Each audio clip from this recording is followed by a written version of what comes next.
বসে আছে হ্যাঁ গরু ঠারু ওই দেন ওই চালের ঘরে যাচ্ছি এখন একটু পানি চিনি খাই আসবো।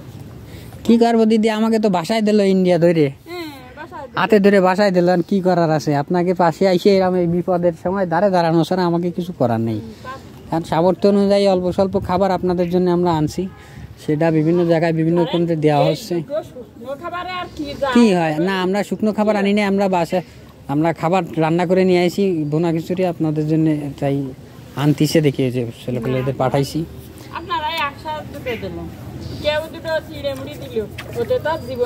জীবন চলে না দিদি, একেবারে না খাওয়াচ্ছে, কিছু খাওয়া তো ভালো, সেই চিন্তা করে আসলে আপনাদের কাছে সমস্যা। এই যদি দান আমরা লাগাতে না পারি তা আমাকে বসে পড়ে মরণের না। আমি আর একটা কথা আপনার কাছে শুনবো, সেটা হচ্ছে এই যে আপনাদের সনাতন ধর্মের যে কেন্দ্রীয় সভাপতি গোবিন্দ পরামানিক, আপনারা চেনেন তো মনে হয় তারে,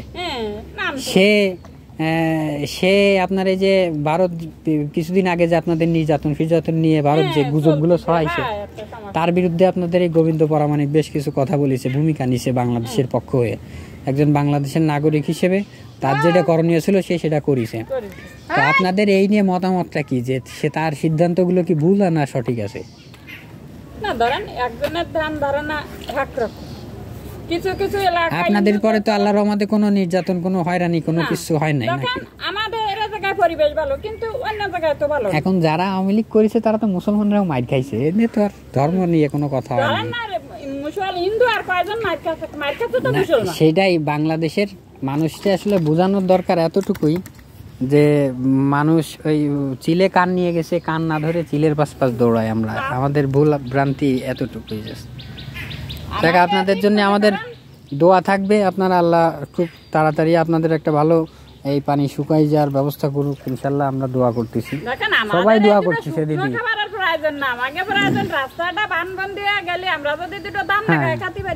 সেটাই তো, যে কত জমিন দেখতেছি, ওদিকে গেছিলাম সব তো তলায় গেছে। হ্যাঁ হ্যাঁ, আপনাদের এই এলাকায় দিদি আমাদের আগে দক্ষিণ থেকে ধান যাইতো, আমার দাদাদের নাকি, বা দাদার বাপের আর কি, বড় বাপের, তার নাকি এদিকে জমি জাতি ছিল কোথায়, দক্ষিণ বলতে আমরা তো এই অঞ্চলেই বুঝি, দাকো পাইগাসা কয়রা।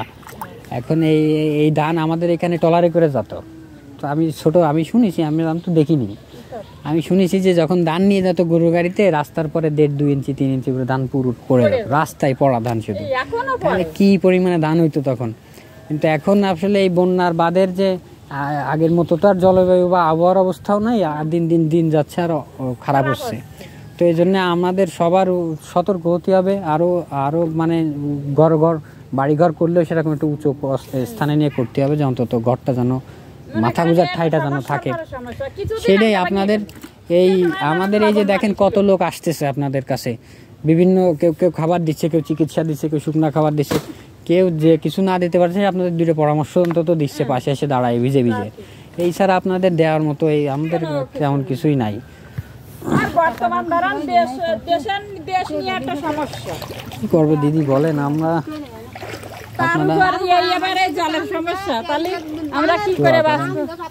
দাদা কোথায় যাচ্ছেন জাল নিয়ে? মাছ ধরতে হবে। যাক, খাওয়া দাওয়া হয়েছে দাদা? দুপুরে কি যাতে খাইছেন ডাইল ভাত কিছু? জলের ভিতরে জল দিছি না তো, তা তো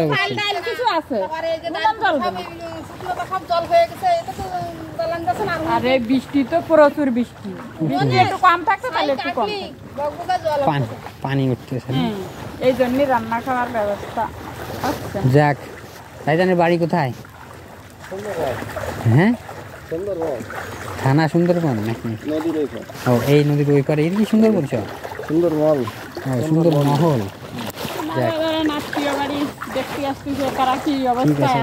এদিকে কোথায় যাচ্ছেন দাদা?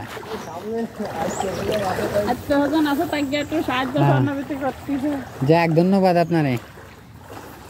যদি তাহলে থাকেন দেখি ওদিক থেকে খাবার বিতরণ করতেছে, আমরা আসি দেখি এই পর্যন্ত আসতে পারি নাকি। আমাদের তো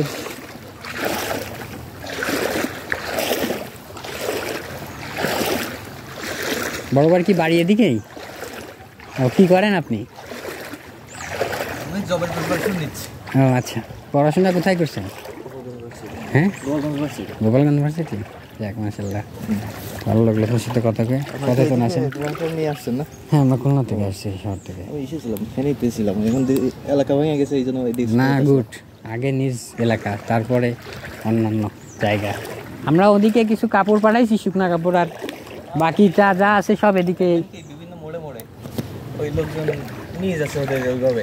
ভাই ওইখান থেকে মিস গাইড হচ্ছে, আপনাদের ইউনিয়ন থেকে বা উপজেলা প্রশাসন থেকে যদি ওইখান থেকে একটু গাইডলাইন দেওয়ার ব্যবস্থা করতে, একটা প্রপার গাইডলাইন একটা সেন্টার থেকে এইটা করলে, কোন এলাকায় কে হ্যাঁ এইটা করলে আমার মনে হয় ভালো হতো। ওইখানে এমন কোনো ব্যবস্থা আমি দেখিনি। এই দুজন তিনজন লোক দেখলাম কৃষি অফিসার যারা সমন্বয় করার চেষ্টা করতেছে, কিন্তু এরা কাজ হচ্ছে না। কেমন কিছু লোক তাদের গায়ে বাঁধাচ্ছে না, আর তারপরে স্থানীয় একটা ঝামেলা থাকেই, সেই জন্য তারা একটু ব্যর্থ হয়েছে। তবে তাদের চেষ্টা আছে। আপনারা গ্রামের লোক, কিছু লোক যদি একটু সহায়তা করেন, আমার মনে হয় তারা পারবে। আপনারা ওইখানে আইসে তাদের সাথে সমন্বয় করে দেখেন একটা কমিটি করা যায় কিনা, একটা ত্রাণ বিতরণ কমিটি, যেটা